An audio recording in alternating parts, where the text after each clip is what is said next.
Halo Next Devers, ketemu lagi bareng Armanda Giraldi di Next Dev Talks ya. Dan kali ini, di episode kali ini lebih seru lagi karena kita bakal ngobrol sama tamu-tamu spesial dari startup dan juga dari tim Next Dev. Yang pertama ada kakak atau mbak atau enaknya apa enggak? Kakak Patricia. Boleh. Dokter. Boleh. Dokter Patricia. Jadi Dokter Patricia ini punya satu startup namanya Medicall. Betul. Ya kan? Medical tapi di call. Betul. Gitu ya. Dan juga tamu spesial kita dari tim Next Dev ada Mas Andri. Selamat pagi. Pagi Mas Aldi. Pagi ya, yang selalu menerangi kita semua di sini ya. Pasti. Menerangi dunia. Ya, Siap. Kemudian obrolan sore ini juga jadi memberikan pencerahan juga buat teman-teman startup yang mungkin mau bergabung dengan Next Dev gitu ya di tahun ke-8 ini. Nah, cuman kalau kita ngobrol dulu sama CEO sekaligus co-founder dari Medicall, Stephanie Patricia. Mungkin bisa cerita dikit. Medical ini gimana sih gitu? Apakah tadi benar medical yang di call atau gimana sih? Gampangnya iya betul sih, medical yang di call gitu ya. Kita tuh paling gampang menjelaskan medical itu seperti Gojek, Oke. tapi untuk layanan kesehatan. Jadi manggil misalnya kalau saya sakit di rumah gitu ya, terus dipanggil aja dipakai aplikasi, nanti si Dokternya datang, dokter, perawat, bidan, fisioterapi bisa datang ke rumah. Mantap sekali. Ini membuktikan kalau misalnya startup-startup di sini juga seperti Next Dev nih gitu ya. Sustain beyond expectation ya. Tidak nggak disangka ternyata bisa juga kayak gitu ya. Disrupsi, asal kita apa? Disrupsi. Asal kita bisa gigih tadi ya dan tidak gampang menyerah. Betul. Dan tahu ini masih bisa sustain atau enggak ya gitu ya. Oke. Nah, cuma kalau misalnya kita ngomongin dari background sendiri gitu kan. Mbak Patricia juga seorang dokter gitu. Nah, awalnya waktu bikin medical ini apa nih? Pain point, emang ada pain point yang dirasakan atau gimana? Idenya tuh medical adalah layanan yang ada di Bali karena startup kita dari Bali kan ya. Jadi idenya tuh muncul dari kebutuhan yang ada di Bali, di sekitar kita. Sebagai dokter kita lihat bahwa marketnya ada nih, bahwa orang-orang yang datang ke Bali, para bule-bule tuh kalau mereka lagi ke Bali suka sakit perut kan? Oh iya. Karena Bali-Bali kan, ya kan, mencret kan, diare kan. Pokoknya dengan penyakit apapun lah, ketika mereka ada kebutuhan kesehatan, biasanya mereka akan cari tuh klinik-klinik kan, klinik dokter untuk dipanggil ke tempat tinggal mereka, entah itu hotel, villa, hostel dan lain sebagainya gitu kan. Nah, sebenarnya masalahnya itu bukan cuma sekedar kebutuhan itu aja, tapi sebagai kita pelaku kesehatan itu tuh kompetisinya keras banget. Karena besar-besaran, wah gimana caranya mendapatkan hotel A supaya nanti jadi customer kita ya gitu kan. Mari persa ke situ gitu. Iya gitu. Nah pada saat itu di tahun 2016-2017 itu Gojek kan baru naik daun gitu kan. Baru naik-naiknya kita lihat, oh ternyata ada loh namanya teknologi itu yang bisa menghubungkan antara pasien dan dokter nih kalau kasusnya medical gitu kan. Bisa mempertemukan, ada needs-nya ada, terus mereka cari, ada juga yang menjual gitu. Dalam hal ini adalah layanan kesehatan. Nah kita mendapat idenya tuh dari situ sebenarnya. Tapi sayang sekali ternyata tidak semudah itu. Tidak semudah itu Ferguso tidak semudah itu untuk masuk ke layanan di Bali gitu. Untuk target market yang kita sudah tentukan pada saat itu. Jadi kita WNA gitu ya. WNA, turis gitu kan. Nah, jadi sekarang trial itu baru pertama kali baru sama untuk target audiensnya WNA tadi ya. Iya, kita pertama kali launching di Bali sih. Jadi market kita pertama kali kita tes itu di Bali gitu. Tapi ngelihat kondisinya, wah ternyata ada hal-hal tuh yang kita sulit untuk terobos. Apa waktu itu? Ya itu karena boleh dibilang ya kalau layanan kayak gitu kan banyak fee-nya kan.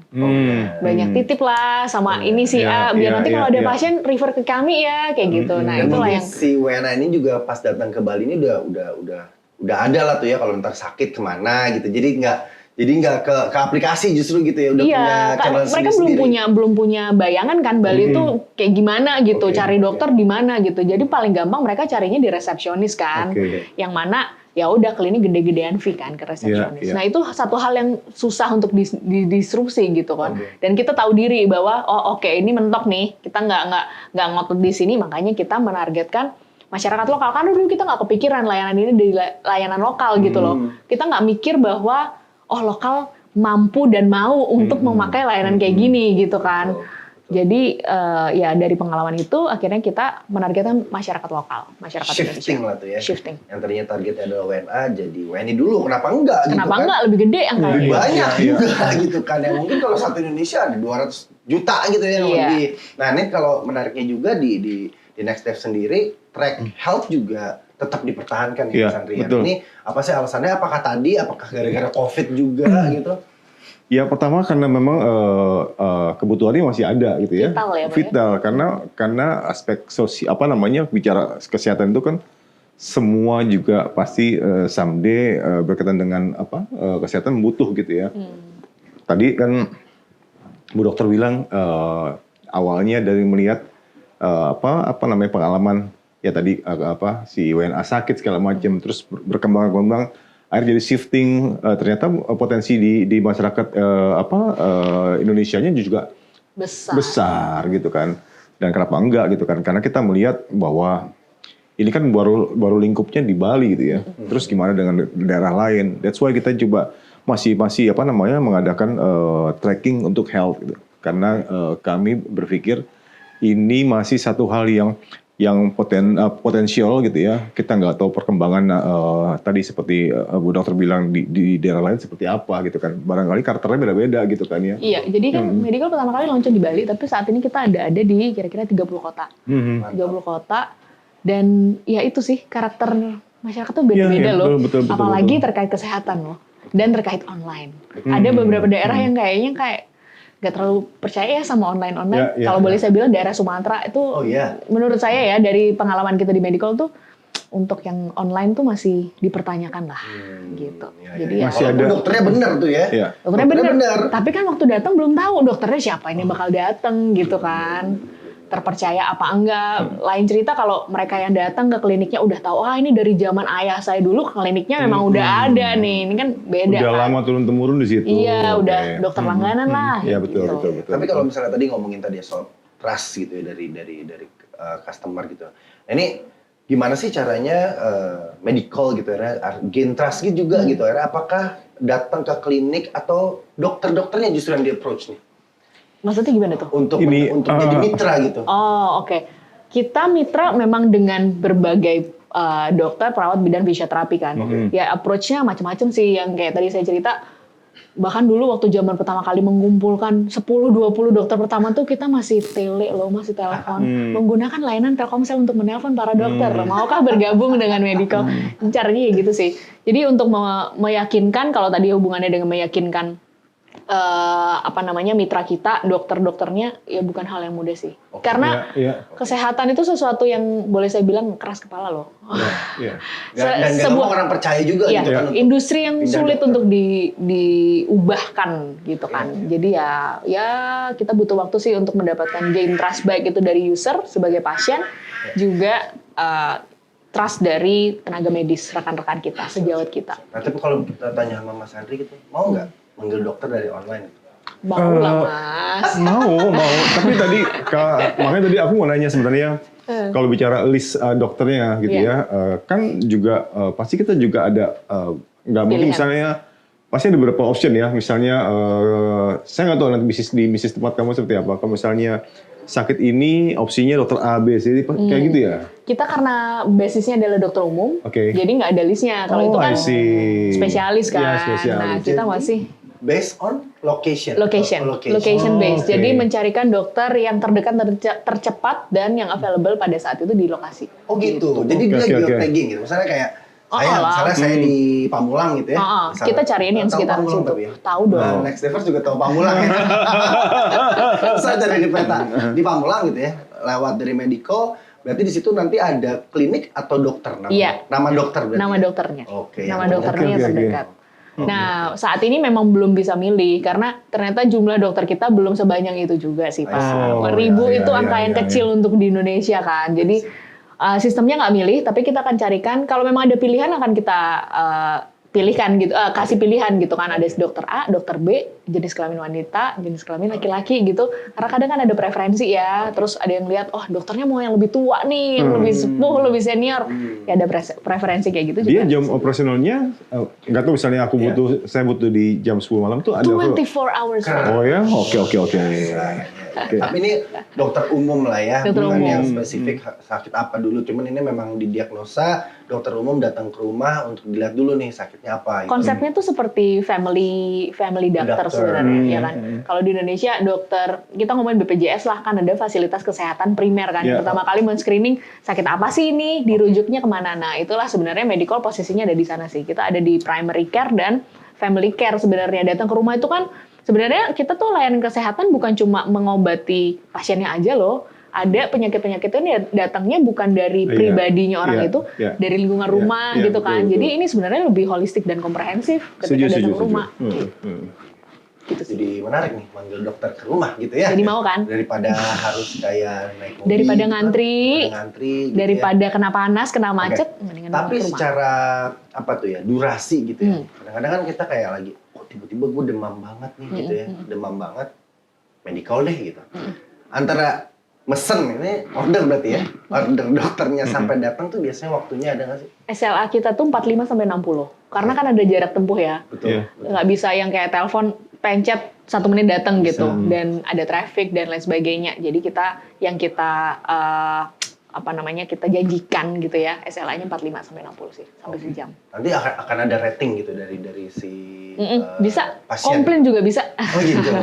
Kita customer service kita bukan hanya cuma pada saat telepon, tapi pasca transaksi itu nanti ada customer relation kita yang akan nanyain gimana kabarnya, udah membaik apa enggak, mau dipanggilin dokter lagi apa enggak, butuh layanan lain apa enggak, kayak gitu sih. Kalau boleh Sekalian. tahu di dalam aplikasi itu, apakah langsung dokter ada maksudnya tindakan preventifnya sebelum dokter visit, dia nanya dulu nggak keluhannya apa, Iya. sehingga begitu saat dia datang dia sudah prepare obat-obatan apa? Betul, Oke. karena kan kita kadang nggak tahu ya kondisi pasien di rumah itu memang bener-bener yang bisa di-treat di rumah, apakah ini emergency yang perlu memang langsung dirujuk di rumah sakit. Jadi memang itu udah SOP kita sebelum dokternya datang ke rumah, ditanyain dulu nih, dia akan, kita namanya trias kan nanyain ini kondisinya memang masih sadar nggak pasiennya, jangan-jangan udah pingsan gitu kan, nungguin dokter sejam, ya salah juga kita. Jadi kita ada trias gitu sih, ada triasenya. Siap. Nah ini kalau misalnya akhirnya ngomongin soal biaya gitu ya. Komparasinya lebih murah kalau saya datang langsung ke klinik atau lewat medical? Sudah pasti datang ke klinik lebih murah. Oh iya? Ya udah pasti dong datang ke klinik karena yang pertama kan ada biaya transportnya yang nggak dihitung ada ya. dari biaya jasanya. Jadi kalau di-compare secara apple to apple dari harga ke harga, udah pasti datang ke rumah pasti lebih mahal dong, ya kan? Lebih ini juga eksklusif juga gitu. Betul. Dan ini one on one loh, dokternya datang khusus untuk Anda di rumah nggak Anda. perlu ngantri kan? Tapi kalau kita ngomongin value, ya bisa di-compare dengan waktu yang diberikan dokternya di rumah pasien, si pasien nggak perlu kemana-mana, nggak perlu kena macet, nggak perlu ngantri, udah deh tunggu di rumah tinggal main HP aja. Gitu. Tapi ini berarti bukan tindakan IR ya, bukan emergency berarti ini ya? Nggak bisa ya kalau emergency. emergency ya? Ya semoga ya sekian tahun ke depan kita juga bisa bantu masyarakat itu untuk hal-hal yang emergency, karena ya itu sih, kita butuh grow lebih besar lagi supaya dokter kita cakupannya lebih luas, SLA kita jauh lebih cepat. Kalau bisa 5 menit datang ke rumah, wah happy banget kan. Semua orang happy gitu. Tapi kalau tadi ngomongin akhirnya menjadi grow gitu, jadi lebih banyak. Sekarang hambatan yang paling kerasa apa sih dokter? Dari startup ini ya, memanggil dokter ke rumah gitu. Karena suatu breakthrough ya, maksudnya kayak zaman sekarang dulu yang ngelakuin itu mungkin orang-orang berada aja gitu punya dokter khusus ke rumah gitu. Kalau sekarang kan dengan aplikasi ya sebenarnya semua orang bisa ngelakuin. Nah, ini jadi serasa punya dokter pribadi gitu ya. Iya. Betul. Tantangannya jadi kali ini menurut saya dialamin sama semua teman-teman startup kesehatan sih. Karena selama pandemi itu kita naiknya berkali-kali lipat mendapatkan dongkrakan ungkitan berkali-kali lipat setelah pandemi. Dan ini adalah masa pembuktian dan masa adaptasi dan masa normalisasi kalau menurut saya bagi startup, baik itu kesehatan ataupun mungkin teman-teman lain juga ngalamin ya, bahwa sekarang ini adalah masa kita pembuktiannya apakah kita bertahan apa enggak. Karena setelah kita naik terbang nih, boleh dibilang setelah pandemi turun juga pasti semuanya akan begini sih. Setuju, ngalamin gitu kan. Setuju. Jadi gimana caranya beradaptasi dengan new normal kita yang ada sekarang, bertahan, beradaptasi dengan kondisi yang ada, ya itu menurut saya tantangan yang sekarang sih. Oke. Nah sebelum closing statement dari Mas Andri juga mau nanya misalnya medical mungkin 1, 5, 10 tahun ke depan gitu, apa sih yang lagi pengen dikejar gitu? Apakah nambah-nambah pasien gitu ya? Iya. Kalau nambah-nambah pasien berarti kan nambah-nambah orang sakit gitu kan? Enggak juga.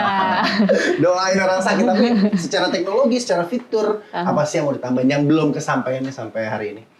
Sekarang kita belum ada di iOS. Oh gitu? Kita baru ada di Android. Jadi ya. itu salah satu sih. Enggak 5 tahun ya, harapannya ya setahun lah ya, setahun 2 tahun lah ya kita udah ada di iOS. Itu terus coverage wilayah sih. Harapannya karena ini kayak ayam sama telur gitu kan. Kalau usernya nggak ready, usernya nggak trust, usernya nggak tahu, usernya nggak mau pakai layanan kayak kita, mau kita bombardir kayak apa juga nggak bisa kan. Jadi ya harapannya sih kita punya cakupan yang lebih luas, bisa melayani masyarakat lebih luas. Karena saya tuh sebenarnya sebagai dokter happy dengan dunia kedokteran dan sebenarnya punya idealisme gitu loh. Dengan adanya medical ini kita tuh bisa bantu tanpa saya harus praktek, tanpa saya harus duduk di tempat praktek, saya bisa bantu masyarakat lebih luas gitu kan. Ya. Luar biasa. Harapannya bisa lebih sekali Dr. Patricia ini. Oke. Nah, ini mungkin terakhir Mas Andri mungkin ada closing statement gitu yang berhubungan mungkin dengan medical sendiri ataupun dengan startup-startup yang berhubungan dengan health gitu ya. Yang mungkin nanti mau ikut Next Dev juga gitu, mungkin bisa diberikan. Ini kan sebenarnya banyak insight kita dapat ya dari Dr. Patricia bahwa ngedevelop satu startup apalagi yang memang spesifik dia punya niche market banget ya untuk medis gitu ya. Itu kan challenging banget gitu ya. Dan kalau tadi disampaikan itu bahwa itu prosesnya luar biasa. Dan kita di Next Step juga masih tetap membuka peluang untuk di tracks-nya health gitu ya. Karena kita juga berharap ada Dr. Patricia lain yang memang punya pemikiran terhadap kesehatan. Dan kalau lihat dari tadi story segala macam bahwa sebenarnya kunci utamanya menurut aku ya lebih kepada mental kita kuat nggak gitu ya. Setuju. Dengan banyaknya tantangan gitu ya tadi di awal segmentasinya ini terus pindah gitu ya shifting terus gimana pasti banyak banget improvement dari SLA-nya segala macam terus tadi kena dampak pandemik ya kan yang down kan nggak semuanya kayak Dr. Patricia yang masih bisa struggle gitu ya masih bisa senyum gitu. Orang kan udah dalam pikir hati nggak tahu. Ya kurang lebih kayak gitu maksudnya memang kekuatan tadi fundamentalnya kita juga punya semangatnya gitu ya nggak putus ya harus tetap fighting spiritnya tetap dijaga. Karena kan kehidupan juga pasti kan nggak cuma tentang startup dan tentang orang sakit aja ya. Ada kehidupan pribadi juga yang mungkin kadang-kadang bisa jadi mengganggu gitu. Cuman hebat sekali. Terima kasih sekali Dr. Patricia gitu ya. Sukses dengan medicalnya. Semoga yang tadi diharapkan 1, 2, 3 sampai terus bertahun-tahun bisa terus sukses dan juga membantu nih banyak orang di Indonesia gitu. Mas Andi juga thank you banget. Ya, sama-sama. Kita ketemu lagi di episode selanjutnya. Terima kasih buat Next Devers gitu ya. Kalau misalnya mau follow bisa cek di sini nih di official channel kita. Kita ketemu lagi di Next Dev Talk selanjutnya. Saya Armand Negraldi. Bye bye. Next Step, sustain beyond expectation.